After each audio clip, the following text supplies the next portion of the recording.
We're live.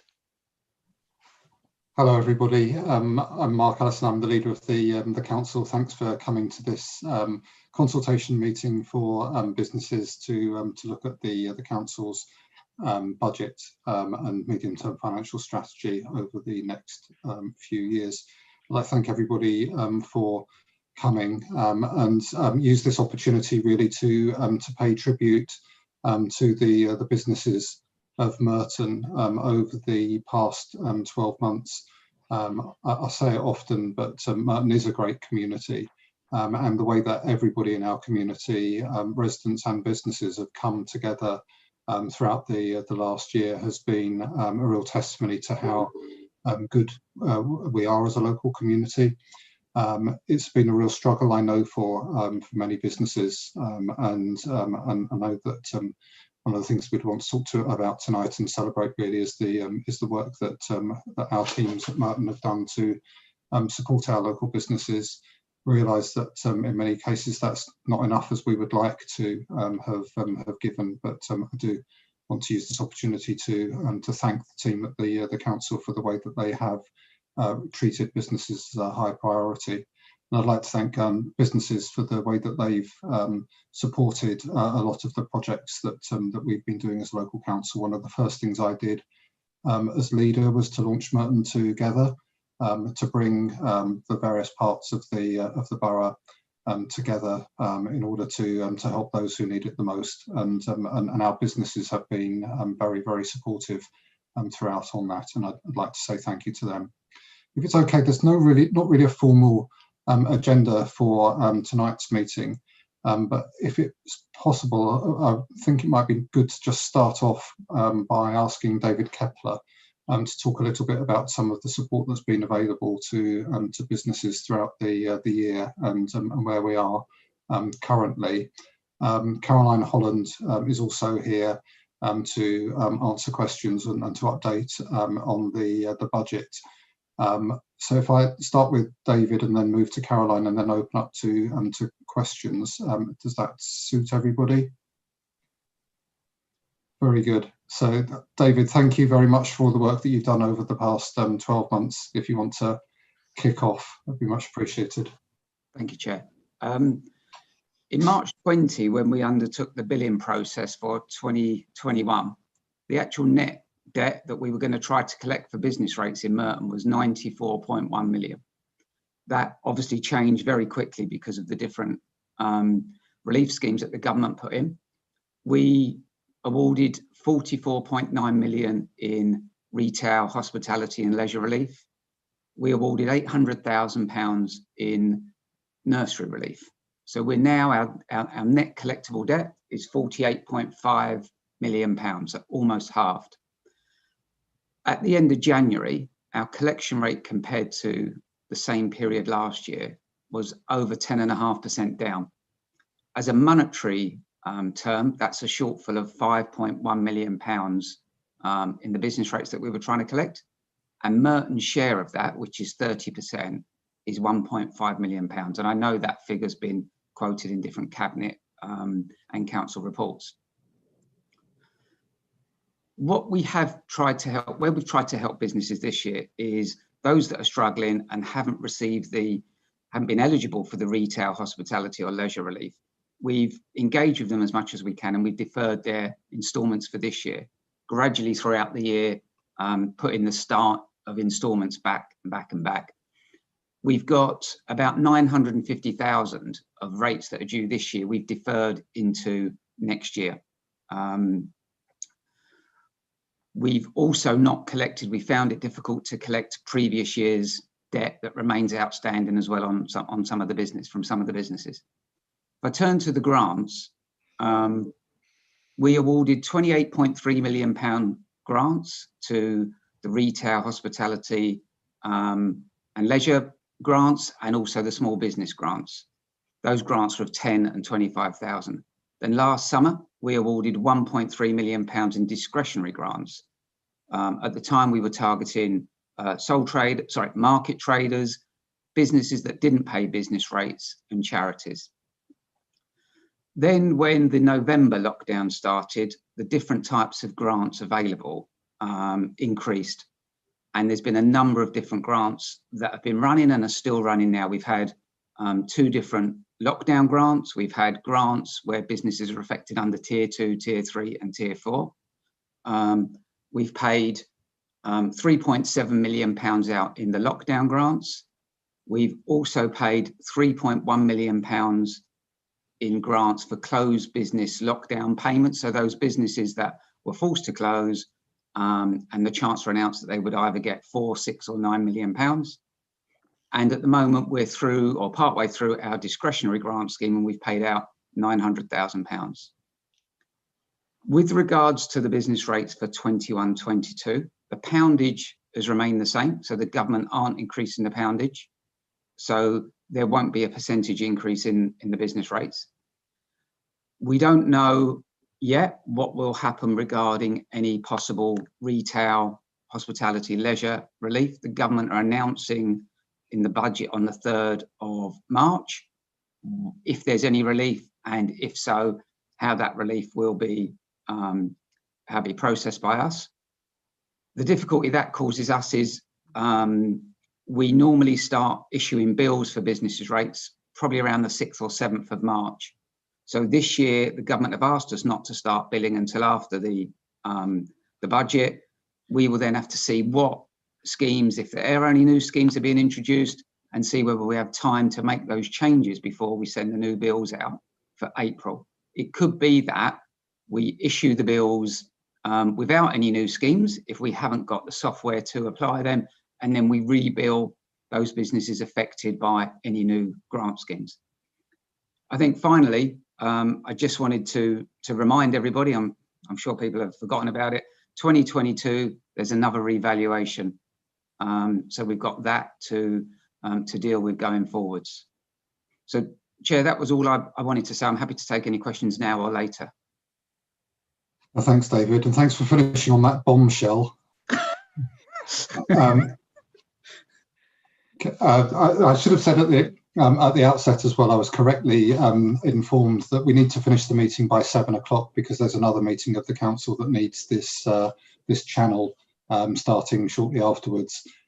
So it's still only 10 past 6. So can I ask Caroline whether you have some information for businesses about where we're at with the working on the budget for the coming year? Thank you, Leader. Yes. So we are hoping to publish our budget tomorrow on our website, because we have a cabinet meeting on Monday for the council meeting, our council meeting on the 3rd of March. So I think the government stole our thunder for having their budget first on the same day. It has been quite a difficult year trying to pull everything together because of either the impact of COVID, both on our services and on the community, and therefore on businesses, and how that impacts on what we need to pull together. So the collection fund, which then pulls together deficits of shortfalls and collections of council tax and business rates, increase in bad debt provisions and increase in appeals before we look to COVID appeals. So we took a collective decision amongst London boroughs to not allow for any COVID appeals at this stage, but we are putting together a collection fund with that information in, just to show how bad things could be. And as an example, Westminster were told to allow for a 65% reduction in their business rates due to COVID appeals. So considering they're sort of the second highest business rates in the country, their business rates is more than Wales combined. That just shows you the scale of some of the risks potentially within the business rates going forward. So whilst David ended on the bombshell of the revaluation of business rates, there is still meant to be the fundamental review of business rates and whether it is still a suitable source of funding for local government. And I think the jury is very much out on that now.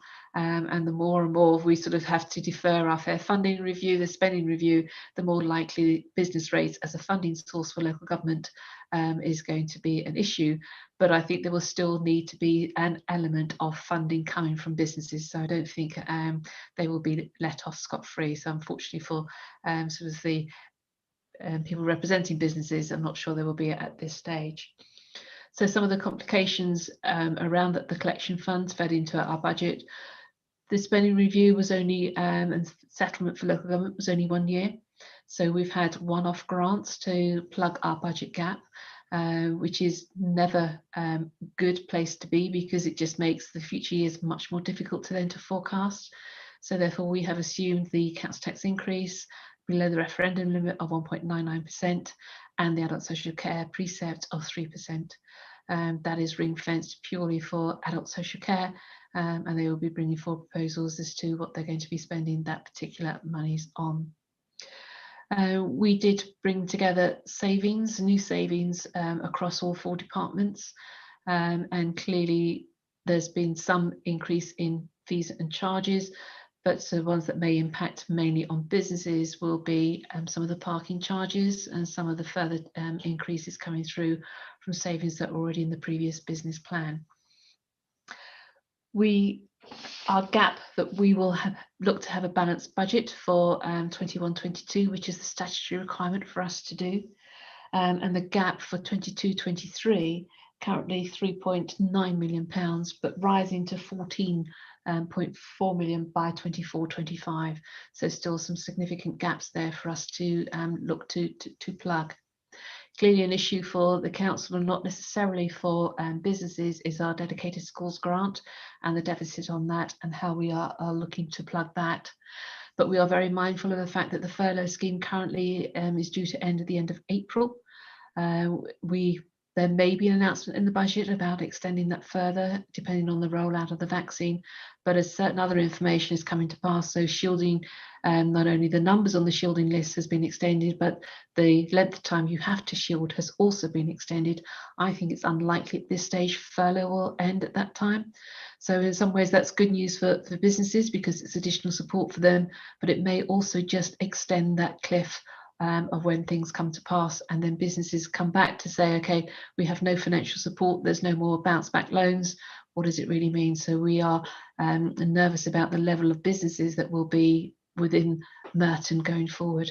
We currently have around 6,000 businesses paying business rates, but we know there are many more local businesses run from home, shared service, shared space, and so the impact on them as well will be, I think, quite dramatic as we go forward. I think I'll leave it there, Chair, but happy to take any questions. No, thank you, Caroline. That's very useful, and I know that the businesses don't like, nobody likes paying for anything. But over the past year, it's been evident that the money that we have brought in from all sources, including council taxpayers, but also business ratepayers, has made a big difference in our community. It's enabled us to do a lot of things that have given a lot of people a lot of help at a really tough time. We're very conscious that it's not easy for businesses as well, but we do appreciate the role that they're playing. I'm happy to open it up to anybody who wants to ask any questions. I think there are a few enough of everybody that you can just indicate if you wish to speak. I should also say that as well as Caroline and David and myself, there is also Councillor Tobin Byers present, who's the cabinet member for finance, the most important role, I would say, after the last 10 years in all of cabinet, and Roger Kershaw, who's also part of the team working with Caroline, and numerous other officers and councillors. So does anybody have any questions at all I'd like to indicate? I saw Helen put her hand up, I think. Sorry, Helen, you've gone very small on my screen. Do you go ahead and speak? Thank you. No, I put my hand up and it disappeared, so apologies for the virtual screen. I've got a couple of questions actually. Last year we were hearing about the amount of relief that Merton Council were offering to businesses in the forthcoming year. Things like hardship relief, etc. And some of the relief schemes were obviously nullified by the government, hospitality, retail, leisure relief. But I was just wondering what the view was on, well, firstly, the performance of the hardship relief scheme for businesses over the last year, and what the proposal would be moving forward. Sorry, that's question one. I've got a number of follow-ups, if I may. No, thanks, Helen. David, do you want to come in at this point and just respond for us? Yeah. So we do have a hardship scheme that policies on the website that businesses can apply for. I think what we found this year, Helen, is very early on, we had some applications for hardship based on the impact of COVID. And at the time, it wasn't clear what reliefs and what support was available via the different government schemes. If we award any hardship relief, then in effect, the council funds that relief, and that's coming via our taxpayers as well as business rates payers. So we took the decision early on not to approve, but to defer decisions on applications for hardship based on COVID applications. As I said earlier, we've got a £5.1 million shortfall so far. Hopefully that will improve by the end of the financial year slightly. And I had discussed with Caroline that perhaps when things get back to some form of normality, and whatever that might mean now, we will have to start to look at some of the businesses that have struggled to pay their rates this year. So there is still the hardship scheme, but initially last year when we started to receive applications, we weren't awarding any hardship because of the impact really wasn't known at that time, and we weren't sure about what other government schemes and reliefs were available. And if I could just add on that, obviously the courts are not open to do any liability orders and therefore summonses, but we are also aware that there are some businesses who are trading who are able to pay their business rates who are not. So we're doing some targeted work to follow up with those organisations where we feel that they should be paying their business rates, but we have not at this stage set in motion any recovery for businesses, because we just think it is not the right time to do that. So hence another reason why, particularly for COVID reasons, we've not considered any claims against the hardship fund. Okay, and thank you, Caroline. Now, if I can just follow up on the enforcement activity, because obviously, as you say, there's no court time for that. Do you have a feel for, and obviously we're into, what was it the Prime Minister said today, data, not dates. We're looking at when we might open. Do you have a feel for at what stage enforcement might be brought in for those that haven't been able to pay up until now? So, okay, so for business rates, we've issued reminders and we've issued final notices, and those documents encourage those businesses that have been struggling to contact us, and we'll try to help them with the deferrals. Yeah. But it's also legally we have to put in there that there is still the threat of legal action, because if we do go and issue a summons, we have to have done that. We in Merton were lucky that we had one court hearing in December, part of a pilot with the court service, but for council tax only. Other councils across London are starting to get hearings. We've been pushing our court, I would say weekly, for further agreed hearing dates, and we still haven't got any. When you bear in mind, we normally have one every single month, and normally to those hearings we take council tax debt, business rates debt, and sometimes bid debt. You can sort of see the scale of the difficulty that we've had not being able to undertake that recovery. At the moment, I don't know when we might get a date. They might surprise us and give us one in a month. It may be several months. It's really difficult to say, Helen. So will businesses get another final reminder before a summons is issued? Or, because in some cases, it'll been 6 months since they've had their last final reminder, and then they'll suddenly be issued with a summons?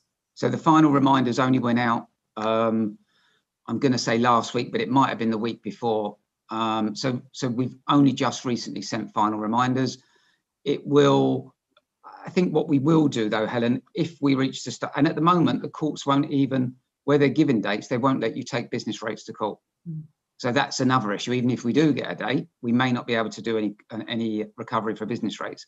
What we have agreed that we will do is, if and when we get a date for business rates, we'll undertake a manual exercise to identify those businesses that we think should be paying, and those that are clearly struggling, have been engaging with us and we will target that recovery. They may well get a further reminder or final notice. Legally, we don't have to. We've issued one, but we'll see. It just depends how long it is. If we're lucky and it's in a short period, then there wouldn't be a need to. But you're right. If it's 6 months, then we would look to issue something. Okay. I mean, certainly from my perspective, I think it would be helpful if it's in due, obviously the timescale allows for businesses to get up and get trading, and then they'll have potentially some money in the coffers before they then get a final reminder for last year's business rates, if that is the case. So I would put a request to the council to consider that if time allows. But Helen, as I say, we will try to target it, and of course we might not get everybody right, but we will look to target it. And when I looked at the list of final notices we issued 2 weeks ago, it's sort of 90% clear the businesses that can pay. So it's it will be a calculated assessment on who we can summons. Okay. Is it right if I just bring in Diana? I think you've highlighted a very fraught and difficult point, and I think David has demonstrated over the last year and his team a willingness to be flexible and understanding where he can be, but be firm where he needs to be. That's kind of the approach that we should take on a case-by-case basis. I think that sounds fair as a comment from me anyway. But Diana, you had some comments or questions as well. Thank you, Leader. Diana Sturkman, Chamber of Commerce, and it was really to follow on from the point that Helen has made, and really a plea actually, because I think here we're looking, aren't we, at what has gone on in the past 10 months and the impact of that, and the lack of collection of business rates and deferral and all of that. And obviously that has to be assessed and carried forward. But as we move forward, hopefully into recovery, we also have a transition stage, don't we, until everyone gets to full recovery. And I think the plea is that if that transition can be staged on the basis that these businesses are the employers of people that are council tax payers. So I think that's, I hope the government's looking at this, because obviously you as a local authority are entirely sort of dependent on some of the decisions that the government makes in the budget and such like. But to me, looking forward, I know it's incredibly difficult to say when you're going to start doing collections and all of this, but if the council can take that into consideration, that actually as we go into recovery, because businesses are poor on cash and will not build those cash reserves for some considerable time unless they're businesses that have traded well throughout, which indeed there are numbers of those, that there is a kind of tapered exit from this support that you as local governments are empowered to do, because in my opinion that will support the businesses in this borough to recover, to continue and to employ people and indeed to grow. And I think there's a big lobby on this nationally anyway, but I think it's a really important point. Thank you. There's a lot of nodding of heads. David, did you have any? No, I mean, I agree. You know, as much as we've deferred payments already, Diana, and we've been doing that throughout, just because we reach the next instalment that we've deferred to, it doesn't mean that we're going to start recovery. We keep on pushing it back. We listen to the businesses. And I think you're right. Some of the businesses, they're probably going to struggle to pay 21, 22 rates, let alone what they owe us for 2021. When I talk about recovery and it being targeted, I suppose what I want to emphasise is there's some businesses, there's some supermarkets who owe us over £100,000 in rates for this year.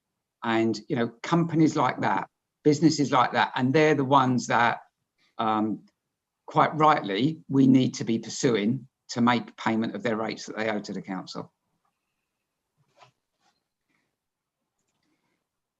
There you go. If anyone's got any good contacts with them, then let them know that David's after them. Diana, whilst you have the floor, were there any other points or comments you'd like to make? Thank you. Do I have anything else? No, I mean, the only other thing which was really around, obviously, the council as property managers as well. So I know that you have given some relief on rents and all of that. So again, the same sort of proposition around that, you know, that it is still that tapered consideration that they can't pay all of that one time.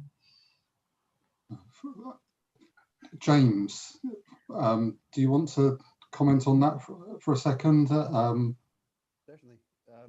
Another one of our excellent officers, James McGinley, sorry. Thank you, sorry. Realising as I fade into the fading light of the evening, I'm disappearing. Just say we did put forward that the rents would be postponed by 1 quarter, but actually the full rent was then paid over the remainder of the year. That's something that tenants have welcomed, but we do continue to monitor. I think just picking up from what Caroline and other colleagues have said is that, you know, we are monitoring that because the support that's come from elsewhere has perhaps masked some of the issues that might come with it, you know, when furloughing is ended or reduced, and the ability of our tenants to continue to pay. We haven't seen a marked increase in debt at this moment in time, but it is something that we'll monitor. And as like David has said, we'll look and we'll see what the opportunities are to do that. But at this moment in time, we haven't had significant number of requests on rent at this moment in time.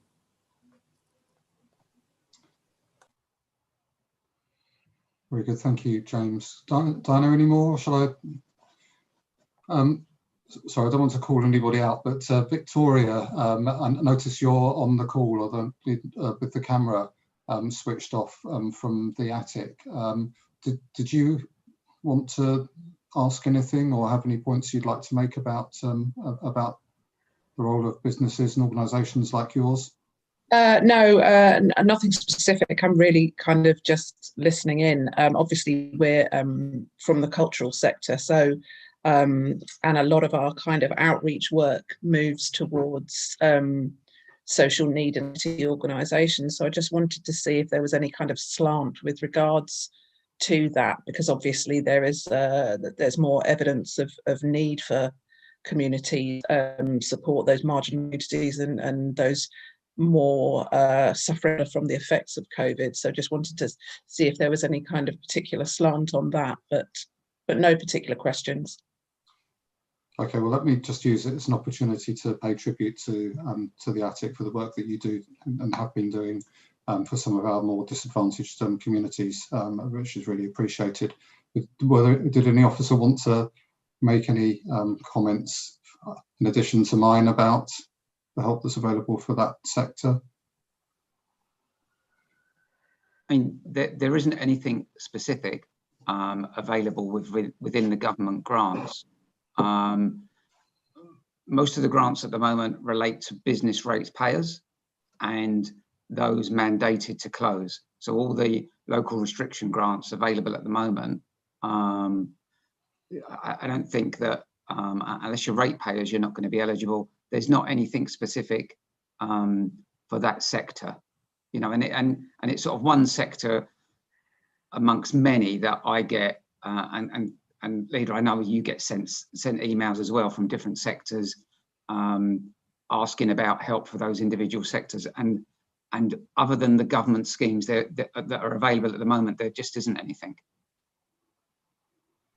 Okay, thank you.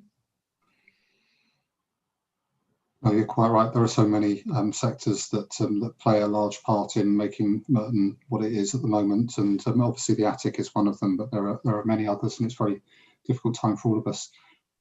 If there's no more questions from the businesses, were there any points that councillors would like to make? Sorry, Hayley, I've seen your hand, so you fire ahead. Go now.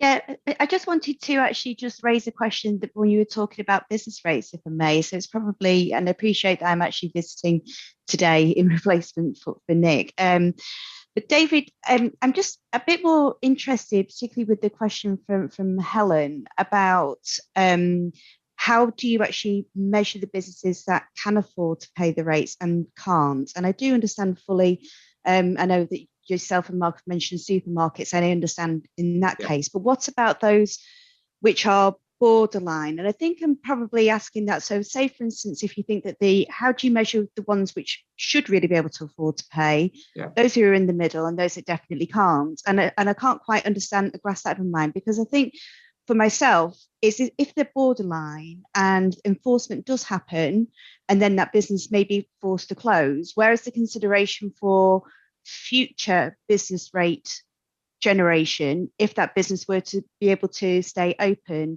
and not have to make that business decision based on the rates that they could probably afford to do, but it will see them under, because they're actually seeing a lot lower trade at that stage. And I just don't understand how that's measured by the council. And I do apologise if that's been mentioned before, but as I say, I don't normally join this board. So it's certainly not scientific, councillor, at the moment. The way things have been, as I say, we certainly put some comms out early on if businesses are having difficulty to contact us, and we were deferring rates almost from April, May time. And those businesses, some of those businesses stay in touch with us and they update us. You know, I've got a couple of businesses that email me directly every several months. I'm really sorry, David, we still can't afford to pay, and we just keep deferring. When we first sent out reminders, we encourage businesses to contact us. So pretty much anybody who contacts us, you know, unless you look at it and you think actually that business is in the name of a large supermarket, we would look to defer their rates. So if anybody tells us that they're struggling, you know, we might do a little bit of work on the internet, see what type of business they are and make that decision. But really, most that have contacted us, we don't do an assessment or a judgment. We've just been deferring their rates. Does deferring mean that, say, for instance, they will actually not have to pay those months, or is it a case of when they can afford it, then they're going to have to backtrack and pay? So because that comes into that as well, because deferring to me means, well, you're not going to pay now, but you're going to be in a huge catch up once finances are a bit better, and then they're constantly on catch up, you know, or would you cancel the debts, you know? No, defer. What we've been doing is deferring further down this year and then into next year. And as I said earlier, you know, I've had this discussion with Caroline at some stage when perhaps there's a little more normality. We're going to have to look at some of these businesses and take a decision on, do we write off some of their business rates from this year, if you like, or do we give them extended payment arrangements? I mean, if they're struggling to pay next year's rates, you know, it's pointless having an arrangement with them to pay this year's rates as well. I think it's trying to be reasonable. I'm sure that there'll be some businesses that won't be able to pay ever, you know, and pay these debts from last year. They may be able to recover and be up and running, but they may well have a years where they haven't been able to pay the rates, and we'll have to make a decision on those. Thank you. We want it to be a proportionate response, because we don't want to go a blanket, we'll write everybody's business rates off, because that's not fair on those that have paid. And it's also not fair on those who can afford to pay and haven't paid, because whilst you won't necessarily get a lot of interest on any monies you're not paying over, they are gaining cash flow wise.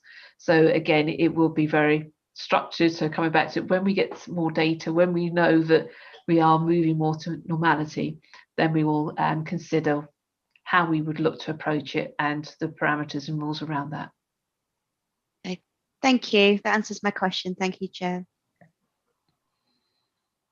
Thank you, and I think that's broadly in line with some of the help that's available from the government as well. That it's in the form of loans, and so, like, I mean, it's useful to businesses, but it does sort of put off the problem as much as anything else. And so I'm impressed with the way that David's team is sensitive to the needs of businesses at the moment, and I hope that businesses will recognise that as well. Were there any other speakers from the councillors? And I notice Anthony Fairclough is here as well from the Liberal Democrats, as well as Hayley from the Conservatives. But he's obviously not got his camera on at the moment. If you want to come in, if you've got any points you want to make or any support that you want to express for local business community, you're very welcome to use the platform tonight. I'm sure a lot of the people here will know that I think all councillors support local businesses. I think we're all in support of that, and I know officers have been working very hard. I've been very interested to hear about. It'll be interesting to hear and see what we're able to do when there is more stability. I know some of my group have been asking a lot of questions about the businesses that can access some of the grants and the support, especially those businesses that weren't originally able to do so. I'd be interested to know of the, I think there was some reference to the amount of money that's been deferred into next year. It's about 950,000, I think you said, David. How many businesses did that, is that from, broadly speaking? I appreciate you might not have it. I don't have that figure with me, but I can certainly find that, and I can email you, Councillor. Thank you. That'd be great. And I was going to ask a sort of slightly different question, if I may, which was about some news I heard about the market in the food market in Wimbledon Village, and I wondered if we could get an update on what was going on there. I've seen that there's some potential legal challenge to that, but obviously my concern, and I think businesses' concern, is here that, you know, post COVID or during the recovery, sort of town centres are going to look slightly different, and actually public space might be used in a different way. So I wondered if there was anything on the council's view on what was going on here.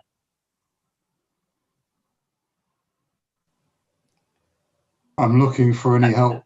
Here, shall I give a bit of an update? Yeah. Go on, James. And sorry, some of this is a bit hot off the press. So yes, the market in Wimbledon Village, which has been both a response to the pandemic and I think well received by many local residents and those further afield. There is an issue about the nature of how we grant the licenses for the pitches there. The way that it was done contravenes some, I think, ancient charters that are required. I'm sure that the lawyers in the room would say that in a much more eloquent way. The upshot of it is that we are working with our colleagues across the council, including legal and regulatory services, to see if there are different approaches. We do see those as something that would both add to the recovery, but also help the shop local, buy local, that the pandemic has very much generated. So actively looking to see what mechanisms we can use to employ, and we're discussing that at the moment. And we hope that we'll have some practicable solutions that we can run out in the weeks ahead. Thank you. Thanks, James, and thank you, Anthony. It's good to have you here tonight. There's still a little bit of time, so I'll use this as an opportunity maybe for, there's a couple of cabinet members here that just to demonstrate commitment to the local business community as well. Councillor Owen Pritchard is one of the deputy leaders for the council, and also has responsibility for enterprise and some of the work that we're doing to try and get the the business community to grow back again after COVID. Owen, would you like to show some support for our local businesses? Yeah, well, first off, I just want to say thank you for the opportunity to meet a number of you over the past, or speak to you at least over the past sort of few months, and I'm going to continue to meet more of you.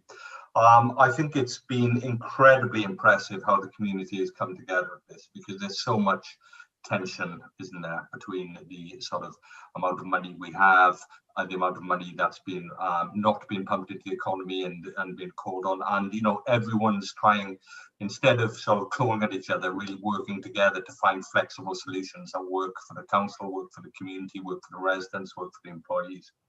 And that is something that we shouldn't take for granted. I think that comes from a real sense of leadership that the council with Mark and the officers are showing, but also a degree of understanding and sort of a flexibility in what's been asked from people like Helen and Diana in representing the businesses themselves.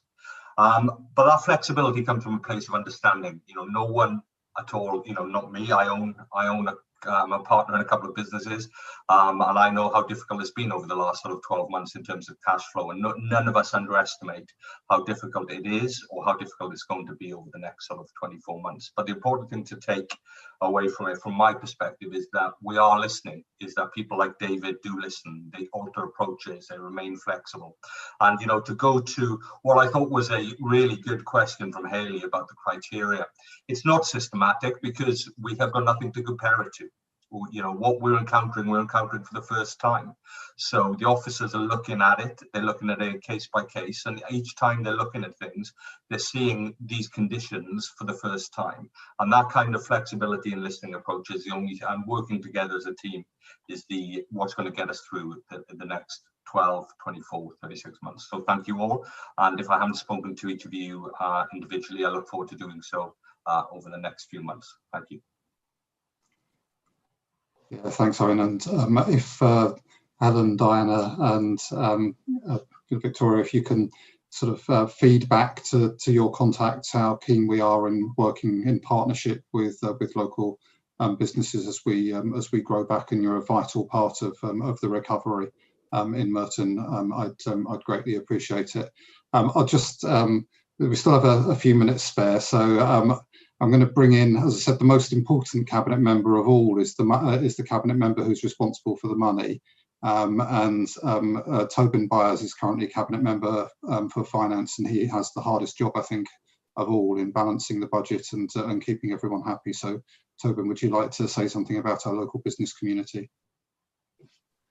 Well, I suppose just to echo everyone else's comments, I think everyone has expressed their thanks and gratitude for all of the work that the businesses have done over this period, and it has been incredibly challenging.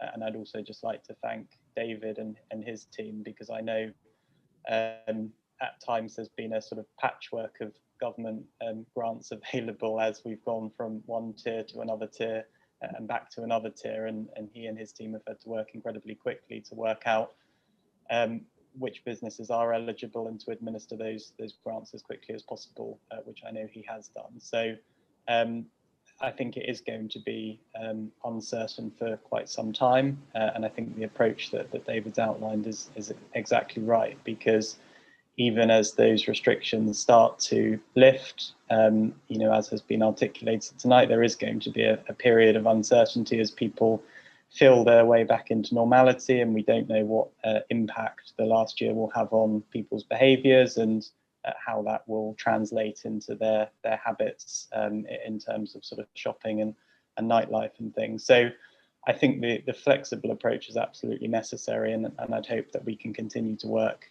you know, very constructively and collaboratively together over the coming months as we start to sort of feel our way back to some sort of normality. No, that's absolutely right. And Tobin mentioned the uncertainty, but I would like to just assure everybody in the business community that our doors are open to you over the next you know, few months or even few years. It's going to be a very uncertain period, and you know, we can't guarantee we can do everything that you want us to do because of the restrictions on us as well, but be sure that to know that we're on your side.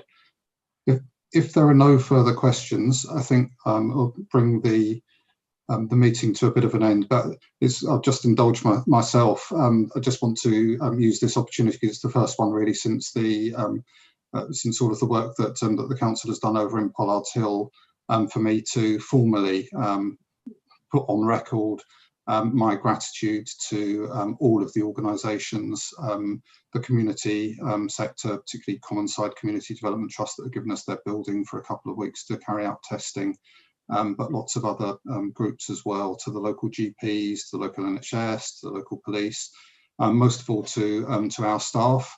It's incredible that Caroline, David, Roger, James, and all of the officers that are on this call have been able to concentrate so well on the budget, whilst so many of their colleagues have been volunteering and doing great sterling work over in Pollard's Hill, reassuring the community about the South African variant and the testing, the enhanced testing that we're doing over there.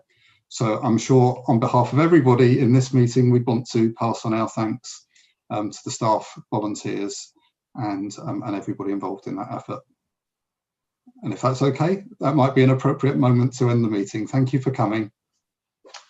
Thank you. Thank you. Bye. Thanks, everyone. Bye-bye.